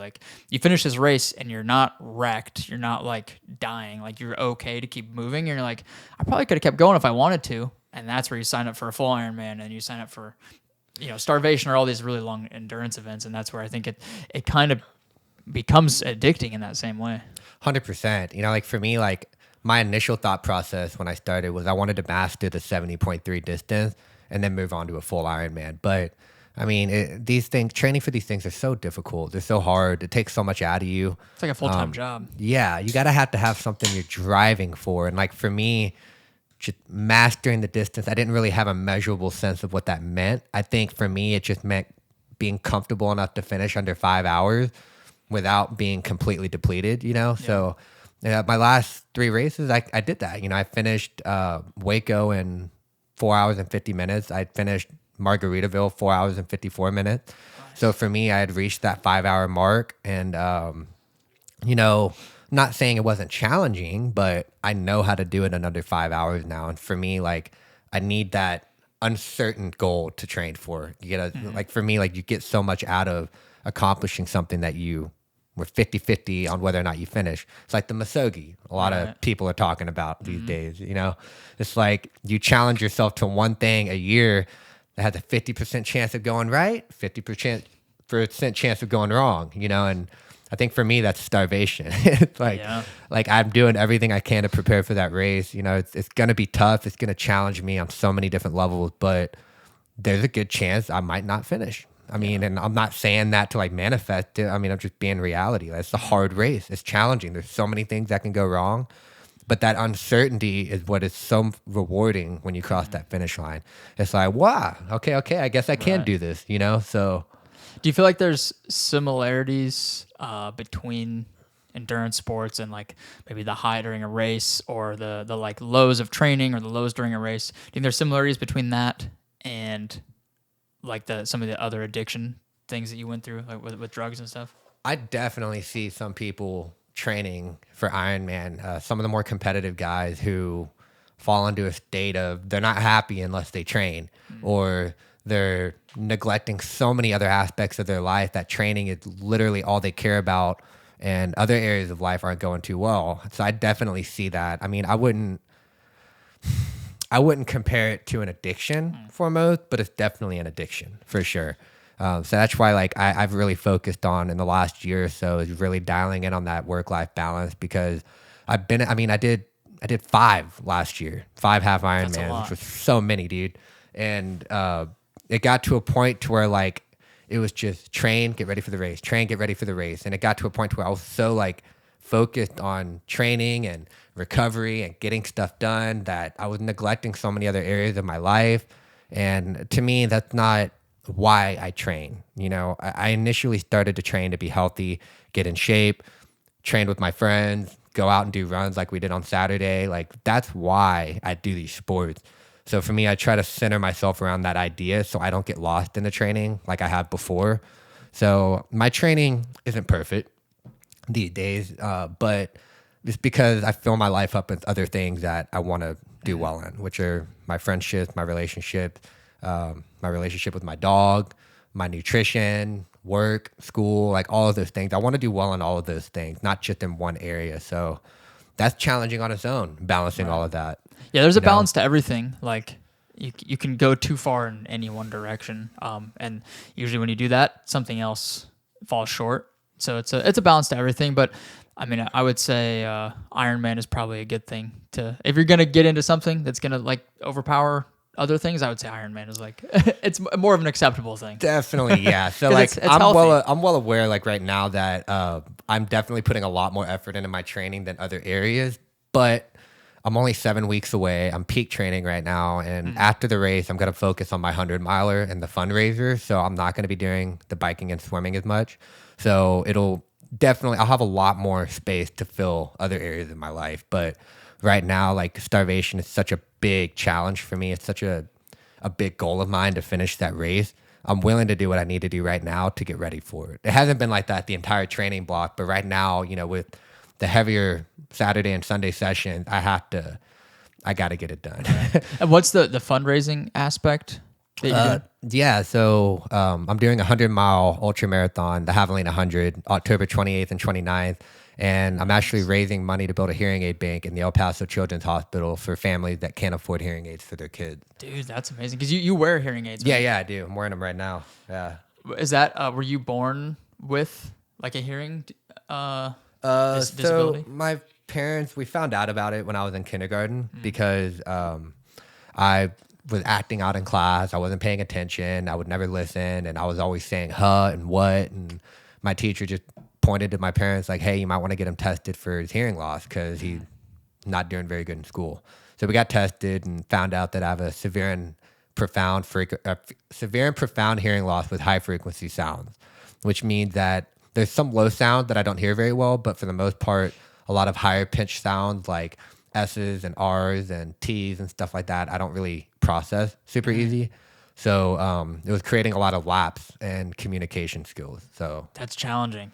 it was very hard growing up with it. Oh, I'm not even gonna lie. I couldn't imagine that. Because especially for a young kid, like you don't know any, like you can't understand that at that age, really. Yeah, that's actually what I met with the fundraising team yesterday, and we were actually just talking about this because Dr. Tarango, Amanda Chow, and Shelby Calloway. Shelby Calloway, she's the audiologist at the School for the Deaf, and Amanda Chow, she's the audiologist for the El Paso Children's Hospital. And Dr. Tarango, she kind of oversees the El Paso Children's Hospital Foundation. So they're all aware of the mental aspects that come with somebody not being able to hear very well. So there are so many mental health issues that come from a kid having a hearing loss. One, a lot of them don't even realize they have it, first off. They got to get tested to realize they have a hearing loss. So if they don't realize they have a hearing loss, they're confused. I mean, there's isolation that comes from it. They don't get to communicate with their peers very well. So they isolate and pull back. They don't listen very well in class, so they don't get the material down. So with that, they feel like they're stupid. That's what happened to me. I thought I was dumb because I couldn't understand what was going on in class because I couldn't hear. So all of those things kind of compile into other issues that get worse and worse over time if it's not treated. So for me, my biggest thing was I couldn't communicate with my friends the way I wanted to. So a lot of times, like I would try to answer questions, like if say you and a bunch of people were having a conversation in a group and I thought y'all said something about something that I know about. So I'll pitch in and make my 2 cents, but it'll be completely unrelated to what they said. So they'll just look at me like, all right, that makes no sense. So in turn, I would feel dumb. Right. And I was start to associate like I was dumb. And that leads to so many other issues like acting out in class, feeling like you can't participate like the rest of the classroom, so you just don't even pay attention at all. Like for me, I acted out a lot growing up. I was always in the principal's office, always in ISS. I never really paid attention in school through elementary school, middle school, part of high school I did, but for the most part, I was just winging it. And that was because I didn't have hearing aids the first 24 years. I did in kindergarten, but my dog ate them after about a year. So after insurance only covered them once in a lifetime, I was without them for the rest of those 24 years. Oh, jeez. Yeah. That's tough. I would assume like you got them in kindergarten and then you had them throughout all of school. So you went without them. I went without them. Yeah. So I kind of had to accept at a young age that I wasn't going to be able to hear like everybody else. So that immediately made me feel like I was lesser than everybody else, which I can't even go into all the issues that come from that. I'm not going to pin all of my mistakes on the fact that I had a hearing loss, but there's a lot of studies and a lot of research that shows that children that have hearing loss that goes untreated typically don't do very well in the future, you know? Man. So that's kind of one of the issues I want to address with my fundraisers. I want kids to have a better opportunity than I did. I'm blessed to have the people around me and my parents and the support from the school systems I've been a part of. I've been very, very blessed to get to this point in my life, but that's not always the case for a lot of kids. Yeah. You know, for kids that don't hear very well and may never know they have a hearing loss until they're 30 or 40, I mean, they could end up in jail, could end up in prison, or not go to school because they just feel like they're not worthy. And it's a spiraling effect that happens all over the country. Mm-hmm. And hearing aids are one of the most difficult things for people to get medically, in my opinion. Yeah, you said insurance covers it one time, right? Well, my mom specifically, my mom's company that she worked for, they initially only covered them once in a lifetime, but some insurances like Medicaid, I believe it's Medicaid, doesn't cover them at all. So these families, especially a lot of them in El Paso, it's a border town, a lot of them can't come up with the finances to get these hearing aids. So not only that, but there's only one audiologist in El Paso. So if somebody wants to get tested, they got to schedule something like 8 or 9 months out. Jeez. Then they got to get fitted 8 or 9 months out. And then they get to the appointment to talk about getting hearing aids. And if they can't afford them, there's not a whole lot of options for them. So it's just so many loops and hurdles to go through just to get a kid something that they need in order to function in society. Wow. I would have never expected that. It's a lot, yeah, and I'm learning more and more about it every day. You know, working with this team, they're great individuals who we all believe in the same cause. So it's really cool. I think it definitely happened for a reason. All of us coming together to try and make this a possibility because, I mean, it's an issue. It's a real issue, just like there's thousands of other issues in our country that aren't being addressed, but this is one that I've dealt with personally, and that's why I kind of want to make an impact on it. That's great, man. Oh, I love that you're doing that. That's cool. So you're doing the Javelina 100 miler, and how do people donate if they want to help out? Yeah, so I'll give you a link that you can put in the description, but we have a link through the El Paso Children's Hospital Foundation website that's completely separate where people can go on. They can put their card information in and donate however much they want. And if they're a business and they want to write it off on their taxes, there's a tax ID as well. So they can donate and get a little incentive out of it. Yeah, we'll definitely put that in the description. Yeah, for sure. Get some people to go donate, hopefully. We're working on getting the Apple Pay set up so you don't have to go through all the difficult card information stuff. So we're almost there. That's awesome, dude. I love that. I love that there's a big mission that you're working on right now. That's amazing, dude. But man, anything else you've got coming up after that? No, I mean, I've got a lot of crazy ambitions for 2024, a lot of big things that I want to do. Me and my buddy Jaden, he's Canadian. He's actually going to be part of my support crew for starvation, him and my buddy Matt Roman. And yeah, we were thinking about doing like a run across America or a bike across America or Cocodona 250. There's a lot of weird, wild things that we're thinking about doing, but we're definitely going to team up for some sort of raise and work together to raise money for some sort of charity. Hell yeah. I love that, man. Appreciate that. I love it, dude. Well, again, this was a super powerful episode. Made me emotional at a few points. I was holding back some emotions, but I appreciate you coming on, sharing your story. Where can people find you, connect with you? Instagram. It's like my LinkedIn, man. I answer all messages, all comments, whatever. If anybody has any questions or anything they want to reach out to me about, I will say I don't have all the keys and secrets to life. I'm not perfect, but I can always share what helped me. So that's kind of where my message is. And if you have anything you're struggling with, I'll hear you out and give you what worked for me. That's beautiful, man. Well, thanks again for coming on. This is a really solid episode. I thoroughly enjoyed this. Thanks for coming on and sharing your story, dude. I appreciate that, bro. Thank you for having me. We'll see you later. Thank you so much for tuning into the show. If you enjoyed this episode, please make sure to subscribe to the channel, leave a review, and share it with a friend. We'll see you in the next one.